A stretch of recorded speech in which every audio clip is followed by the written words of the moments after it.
Apartheid was one of the darkest chapters in modern human history. In South Africa, from 1948 to 1994, a government policy institutionalized racial segregation, legally separating whites and non-whites, particularly black South Africans. But the roots of apartheid trace back even further, to colonial times when Dutch and British imperial powers exploited the region and its people.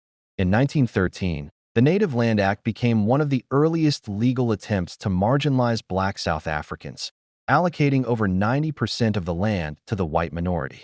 Then, in 1948, the National Party came to power and formally introduced apartheid, codifying racial separation into every aspect of life: education, employment, transport, even marriage. People were classified into racial groups: white, black, colored, or Indian. Where you could live, which hospital you could go to, even your rights as a citizen, all depended on this classification. Protests erupted, some peaceful, others met with deadly violence. The Sharpeville massacre in 1960 saw 69 protesters gunned down by police. The world watched in horror, but little changed for decades.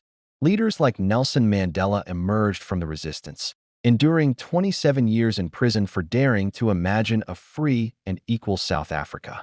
By the 1980s, international pressure began to mount. Economic sanctions, cultural boycotts, and grassroots activism worldwide forced the South African government to the negotiating table. Finally, in 1994, apartheid officially ended. Nelson Mandela was elected the country's first black president, and a new democratic era began. But the scars of apartheid still remain, in inequality, poverty, and social tension.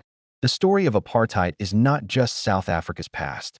It is a global lesson that systemic injustice can last for generations, but so can the struggle for freedom.